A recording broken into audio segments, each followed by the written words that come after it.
திருச்சிற்றம்பலம். ஸ்ரீ பரஞ்சோதி முனிவர் அருளிய திருவிளையாடல் புராணம் பாகம் 300 திரு ஆலவாய் காண்டம் வாதவூர் அடிகளுக்கு உபதேசித்த படலம் பகுதி 43.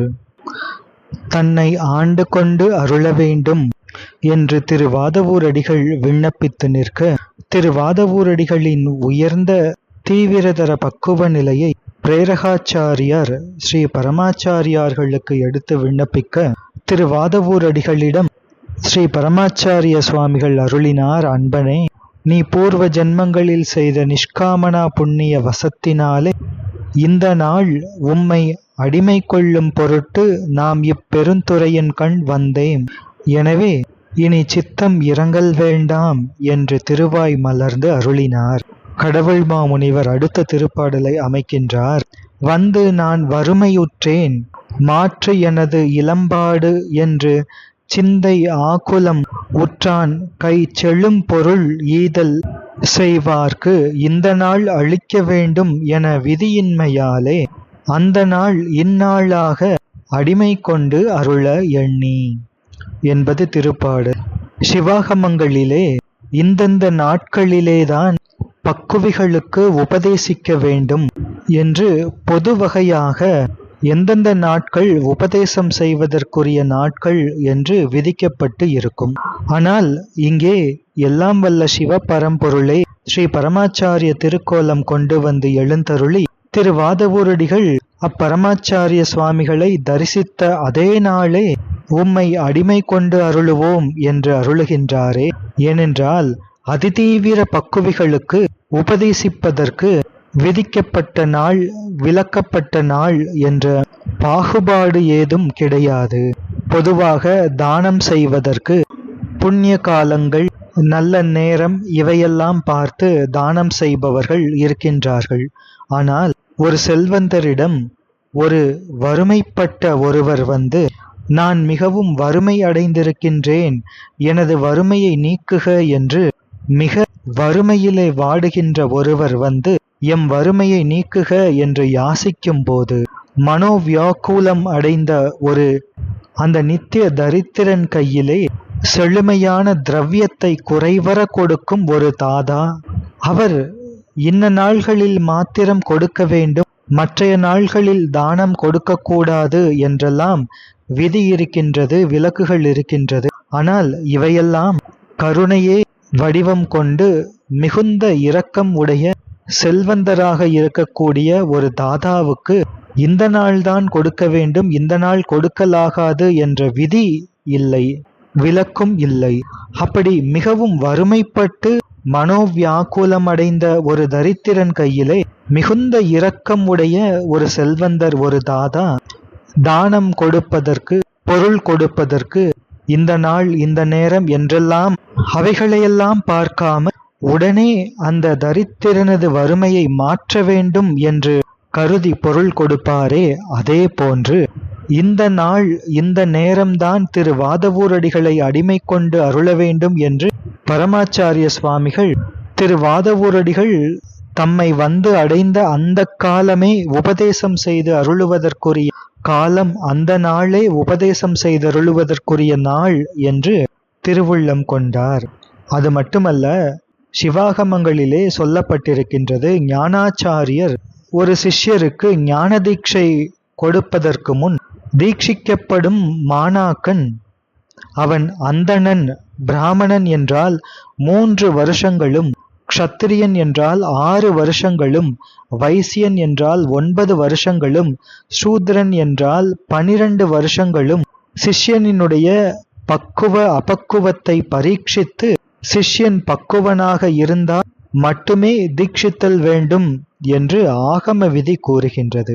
இங்கே ஸ்ரீ பரமாச்சாரிய சுவாமிகளோ அப்படி எந்த பரீட்சையும் செய்யாமல் உடனே திரு வாதவூரடிகளை உபதேசித்து அருளுவதற்கு திருவுள்ளம் கொண்டார். இது ஆகம விதிக்கு விரோதமா என்றால், எந்தவித பரீட்சையும் செய்யாமல் ஞான தீட்சை செய்ய தொடங்குகின்றார் ஸ்ரீ பரமாச்சாரிய சுவாமிகள். இது ஆகம விதிக்கு விரோதமா என்றால், இங்கே ஞானாச்சாரியாராக எழுந்தருளி இருக்கின்ற பெருமான் சர்வஜத்துவம் என்ற முற்றுணர்வு முதலான 8 குணங்களை உடைய கைலாசபதியே ஆவார். இங்கே எழுந்தருளியிருக்கின்ற மாணவரோ சிஷ்யரோ அதிதீவிர பக்குவத்தை உடையவர் திரு வாதவூரடிகள் பெருமான். எனவே பரீட்சை என்பது எதற்கு என்பது இதனுடைய கருத்து. இனி அடுத்த திருப்பாடல். அத்தகு தொண்டர்க்கெல்லாம் அதிபராம் அவரை நோக்கி இத்தவம் உடையோன் எய்தும் இடர் ஒழித்து ஆழ்வது இந்நாள் வித்தக இதற்கு வேண்டும் கருமம் நீ விரைவில் செய்க என்று உத்தம வடிவம் காட்டும் உண்மையார் உரைத்தல் செய்தார். உத்தம வடிவம் காட்டும் உண்மையார் ஞானதேசிக திருமேனியை தரிசிப்பித்து அருளும் மெய்ப்பொருளாகிய சிவபெருமான் ஆனவர் அங்கே தம்முடைய 999 சிஷ்யர்களிலே அந்த திருத்தொண்டர்களுக்கெல்லாம் முதல்வராகிய அந்த பிரேரக ஆச்சாரியரை பார்த்து அருளுகின்றார். திருவாய் மலர்ந்து அருளுகின்றார். சாதுர்யனே, தவத்தை உடைய இந்த அன்பன் பொருந்தும் பிறவி துன்பத்தை நீக்கி நாம் இவனை அடிமை கொள்வது இந்த தினம்தான். எனவே அதற்கு வேண்டுகின்ற காரியங்களை நீ ஒரு சிறிதும் தாமதிக்காமல் அதற்குரிய பிரயத்தனங்களை செய்யக்கடவாய் என்று பணித்து அருளினார். அங்கே பரமாச்சாரிய திருக்கோலம் கொண்டு எழுந்தருளிய சிவபெருமான் இவ்வன்பன் பிறவி துன்பத்தை நீக்கி நாம் அடிமை கொள்வது இந்த நாள்தான் என்று பரமாச்சாரிய சுவாமிகள் குறிப்பிட்டது ஞான தீட்சையினை. ஞான தீட்சா கர்மமே பிறவித் தொடரை ஒழிக்கும். எனவே தாம் திரு வாதவூரடிகளுக்கு ஞான தீட்சா அருள இருக்கின்ற நாள் என்பதை இவ்வன்பன் பொருந்தும் பிறவித் தொடர் ஒழித்து ஆழ்வது இந்நாள் என்று அவ்வாறு ஞானதேசிகர் திருவாய் மலர்ந்து அருளினார். 999 என்று விதந்து கூறிய அந்த திருத்தொண்டர்களிலே முதன்மையானவராக இருக்கின்ற அந்த பிரேரகாச்சாரியரை அத்திருத்தொண்டர்களுக்கெல்லாம் அதிபர் என்று இத்திருப்பாடலிலே குறிப்பிடுகின்றார் ஆசிரியர். ஏனென்றால் அந்த பிரேரகாச்சாரியார்தான் திரு வாதவூரடிகளை தவம் உடையவர் என்று ஆட்கொள்ள வேண்டும் என்று பரமாச்சாரியாரிடம் விண்ணப்பித்தவர். எனவே அவரையே ஞானதீக்ஷா அருளுவதற்குரிய காரியங்களை செய் என்று ஏவி அருளினார் பரமாச்சாரியர். கால நீட்டிப்பு வேண்டாம் என்றும் அருளுகின்றார். பரமாச்சாரிய திருவுருவத்திலே எழுந்தருளியிருக்கின்ற அப்பெருமானின் கருணை முதிர்ச்சியை காட்டுகின்றது. அந்த ஞானாச்சாரியர் ஆகமங்கள் விதித்த புருஷாக்கிருதி முதலான அத்துணை லட்சணங்களும் ஒருங்கே அமைந்த திருவடிவம். எனவே அதனை உத்தம வடிவம் என்று திருப்பாடலிலே அருளுகின்றார். இனி அடுத்த திருப்பாடல். முன்னவன் புகன்றவாறு முயல்குவம் என்றே அந்த மண் இரும் தவத்தின் மிக்கார் வகை மலர் தெரியலாலும் பொன்னிடை அழுத்தி முத்தம் புனைந்த பல் பட்டினாலும் அந்நெடும் காவின் ஊடு அங்கு ஆன பூங்கோயில் செய்தே. நிலை பெற்ற பெரிய தவத்தால் மேம்பட்ட அந்த பிரேரகாச்சாரியர் முன்னை பழம்பொருளுக்கும் முன்னை பழம்பொருளாகிய பரமாச்சாரியார் பணித்து அருளிய பிரகாரமே செய்ய கடவோம் என்று நானாவிதமான பூ மாலைகளினாலும் பொன் இழைகளை இடையிடையே செறித்து முத்துக்களை கொண்டு விளிம்பு இழைத்த நானாவித பட்டு வஸ்திரங்களினாலும் அங்கே அந்த உயர்வான பூஞ்சோலையிலே தீட்சைக்கு ஏற்றவாறு ஒரு பூங்கோயிலை செய்து அருளுகின்றார். எல்லாம் வல்ல சிவ பரம்பொருளே அங்கே ஞான தேசிகராக எழுந்தருள ஆன்ம கோட்டிகளிலே மிக உயர்ந்த முக்தரான திரு வாதவூரடிகளுக்கு அங்கே ஞான தீட்சை செய்தருளுகின்ற பெரும் பேறு பெற்றது அந்த சோலை. அப்படிப்பட்ட அந்த அழகிய பூஞ்சோலையிலே சிவாகமங்களிலே தீக்ஷா மண்டபங்களுக்கு எப்படியெல்லாம் லட்சணம் சொல்லப்பட்டிருக்கின்றதோ அப்படிப்பட்ட லட்சணங்களோடு கூடிய பூங்கோயில் ஒன்றை அமைக்கின்றார் பிரேரகாச்சாரியர். அடுத்த திருப்பாடல். செய்த நற்கோயில் ஊடு சிறந்த ஆசனமும் சேர்த்து மெய்தகு தொண்டர்க்கெல்லாம் மிக்க இறைவர் சார்ந்து கைதவமுடையார் நெஞ்சில் கனவிலும் காணனில்லா மைதரு காலத்தாய் கோட்டம் சமைந்தது வாய்ப்ப என்றார். மெய்யறிவை உடைய திருத்தொண்டர்களுக்கெல்லாம் அதிபரான அந்த பிரேரகாச்சாரியர் இவ்வாறு செய்யப்பட்ட நல்ல கோயிலின் உள்ளே திவ்யமான ஒரு ஆசனத்தையும் அமைத்து பின்னர் பரமாச்சாரியாரை அடைந்து அங்கே கபடிகளது மனத்தின் கண் நிகழும் சொப்பனத்திலும் அவர்கள் காணுவதற்கு ஒரு சிறிதும் வெளிநில்லாத காலகண்டத்தை உடைய அந்த சிவபெருமான் அங்கே பரமாச்சாரிய திருக்கோலம் கொண்டருளியிருக்கின்ற அப்பெருமானின் திருச்சந்நிதியிலே சென்று, சுவாமி, தேவரீர் உத்தரவுக்கு இணங்க கோயில் தீக்ஷா மண்டபம் லட்சணம் முழுவதும் பொருந்துமாறு செய்யப்பட்டு முடிந்தது என்று விண்ணப்பம் செய்து நிற்கின்றார். அடுத்த திருப்பாடல்.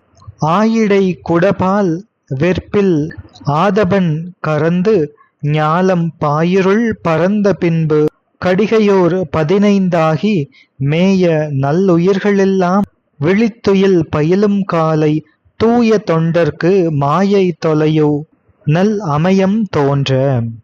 இவ்வாறு பிரேரகாச்சாரியார் தீக்ஷா மண்டபம் அமைக்கப்பட்டு விட்டது என்று எல்லாம் வல்ல ஸ்ரீ பரமாச்சாரிய சுவாமிகளிடம் விண்ணப்பித்து நிற்க, அப்பொழுது மேற்கு திசையிலே அஸ்தமனகிரியிலே சூரியன் மறைகின்றார். பூமியெங்கும் இருள் பரவி நிற்கின்றது. அர்த்தஜாமம் ஆகின்றது. பகல் காலத்திலே வேண்டுகின்ற இடங்களிலே சஞ்சரித்த நல்ல ஆன்ம வர்க்கங்கள் எல்லாம் கண்களை முகிழ்த்து நித்திரை செய்கின்ற காலம் வந்து சேர்ந்தது. அந்த காலமே சித்த சுத்தியை உடைய திரு வாதவூரடிகளை ஸ்ரீமத் பரமாச்சாரிய சுவாமிகள் எல்லாம் வல்ல சிவ பரம்பொருள் இங்கே வந்து ஆண்டருளுகின்ற புண்ணிய காலமாக அமைந்தது. ஆன்ம கோட்டிகளின் மாயாமல சக்தியெல்லாம் குன்றுகின்ற தருணம் அது. திரு வாதவூரடிகள் பெருமானை சிவபரம்பொருள் ஆண்டு கொண்டு அருளுகின்ற அந்த காலமே ஆன்ம கோட்டிகளின் மாயாமல சக்தி குன்றுகின்ற நல்ல தருணமாக அமைந்தது. ஏனென்றால் தம் குருநாதர் ஞானாசிரியரிடம் சிவஞான போத உபதேசம் பெற்று அதையே திருவாசகமாக ஸ்ரீமத் மாணிக்கவாசக சுவாமிகளாக திருவாசகத்தை அருளி இந்த உயிர்களையெல்லாம் உய்யக்கொள்ள இருக்கின்ற பெருமான் அப்படிப்பட்ட திரு வாதவூரடிகளை ஆட்கொள்கின்ற காலமே உயிர்களின் மாயாமல சக்தி குறைவதற்கு அகன்று போவதற்கு காரணமான காலம்.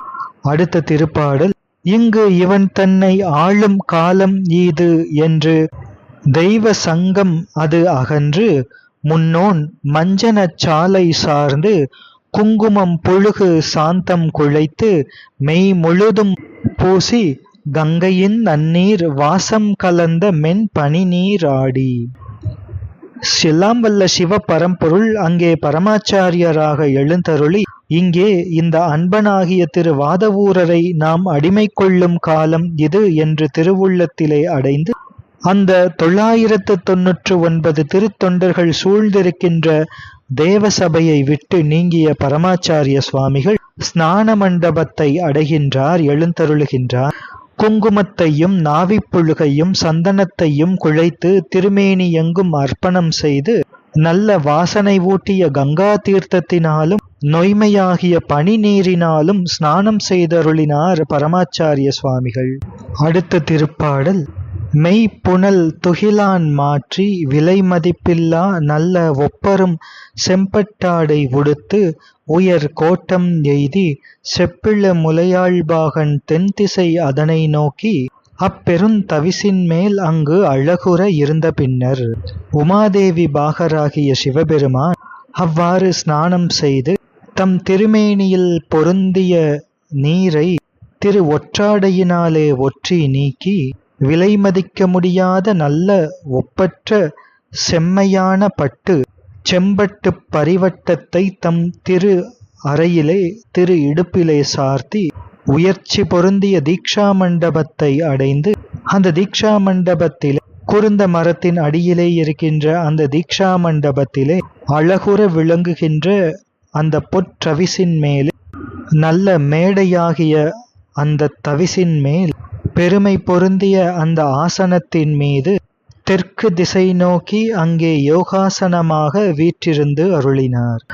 சங்கொலி முழங்க தாரை போல் சின்னம் தரும் ஒலி திரள் பெருகிட சிகண்டி மணி ஒலிப்ப பொருந்துகின்ற அந்த நல்ல கோரையில் அடியார் துங்க நன்னிதியாய் இருந்து அருள் சுரக்கும் துணை வெளி பரமதேசிகரை அழகிய குருந்த மரத்தின் நிழலிலே அமைந்த தீக்ஷா மண்டபத்தின் மூல பீட்டிகையிலே ஆசனத்தின் மீதில் இருத்தி அகலும் வெண்பட்டு தமணிய கலிங்கம் அழகுற புனைந்து நற்களபமிகு நறுஞ்சாந்தம் வடிவெல்லாம் திமிர்ந்து விரைமலர் தாளியோடு அருகு தொகு வில்வம் முல்லை மல்லிகை கழுநீர் தொடுத்த மாலைகள் பல சார்த்தி தகுந்த நவமணிகள் முத்து பொன் மகுடம் தயங்குற சிரமிசை தரித்து மகர குண்டலமும் தரள மாளிகையும் தரணியும் பதக்கமும் வைரத் தகைபெரு கனகப்பூணும் மாணிக்கத் தாழ்வட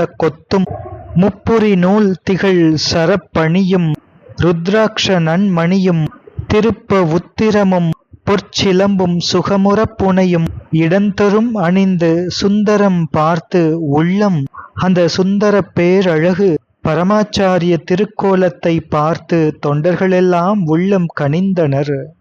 அவ்வாறு அங்கே பரமாச்சாரிய சுவாமிகள் வீற்றிருக்க இனி திருவாதவூரடிகள் பெருமான் பரமாச்சாரிய சுவாமிகளிடம் தீட்சை பெற்று ஆனந்தம் கொள்கின்ற அதற்கு எழுந்தருளுகின்ற அத்திருக்காட்சியை விளக்குகின்ற அடுத்த திருப்பாடல் அண்டரும் மலர் தூ ஏத்தும் அன்பரும் தூ நீராடி வெண்துகில் புனைந்து நீரு விளங்கிய மெய்யராகி முண்டக மலர்த்தாள் வைத்து முத்தி தந்தருள மேனி கொண்டவர் திருமுன் சென்று குறுகி அங்கு உவகை கூர்ந்து தேவர்களும் புஷ்பாஞ்சலி செய்து துதிக்கத்தகும் சிவபக்தி பெருமானாகிய சிவபக்திமானாகிய திருவாதவூரடிகள் என்கின்ற அந்த சீடர் சுத்தமாகிய நீரிலே ஸ்நானம் செய்து வெண்மையாக இருக்கின்ற வெள்ளை நிற 2 வஸ்திரங்களை தரித்து கொண்டு தம் திருமேனியெல்லாம் விபூதி பிரகாசிக்கின்றவராகி தீக்ஷா மண்டபத்திற்கு நெருங்குகின்றார். அங்கே ஸ்ரீ பரமாச்சாரிய சுவாமிகள் தம் செந்தாமரை மலர் போலும் திருவடிகளை திருவாதவூரடிகள் பெருமான் சிரசின் மீது சூட்டி திருவடி தீட்சை செய்து தமக்கு பரமுக்தி பிரசாதித்து அருளும் வண்ணம் குருமூர்த்தம் கொண்டு எழுந்தருளிய சிவபெருமானது சந்நிதியிலே அதிசமீபத்தில் சென்று திருவாதவூரடிகள் அங்கே மகிழ்ச்சி மிகுந்து இருக்கின்றார். சிவ புண்ணியத்திற்கு வெண்மையும் சுசிவுண்மையும் இயல்பு. எனவே ஆன்ம கோட்டிகளின் பாவ சம்பந்தமாகிய பிறவி நீக்கத்துக்கு புண்ணிய சம்பந்தமாகிய வீடு வேற்றை தலைப்படுவார்கள். அவ்வீட்டிற்கு வாயிலாக இருக்கின்ற தீக்ஷா காலத்திலே தீட்சை பெற இருக்கின்ற சிஷ்யர்கள் வெண்துகில் தாரணம் அணிவது அது சுசி உடைமைக்கும் சாத்விக சம்பந்தத்திற்கும் அறிகுறியாக வேண்டப்படுவதால் வெண்துகில் புனைந்து என்றும், விபூதி தாரணம் என்பது பாசக்ஷயத்திற்கும் சிவ பிரகாசத்திற்கும் அறிகுறியாக வேண்டப்படுவது. எனவே திருநீறு விளங்கிய திருமேனியை உடையவராகி என்றும் திருவாதவூரடிகள் பெருமானின் திருக்கோலம் விளங்கியது என்று இத்திருப்பாட்டிலே அருளப்பட்டிருக்கின்றது.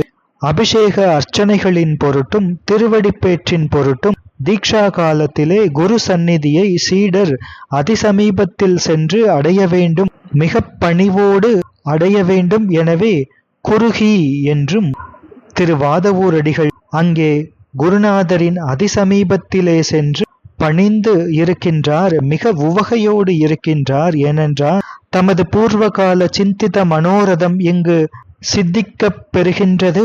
எனவே அதன் பொருட்டு ஆனந்தம் அடைந்தார். அப்படி தம் ஞானாச்சாரியர் திருச்சந்நிதியிலே அதிசமீபத்தில் சென்று சேருகின்ற திருவாதவூரடிகள் பெருமான் தமது ஞான குருபரனை பூஜிக்கத் தொடங்குகின்றார், அர்ச்சிக்கத் தொடங்குகின்றார். அதனை தொடர்ந்து சிந்திப்போம். திருச்சிற்றம்பலம்.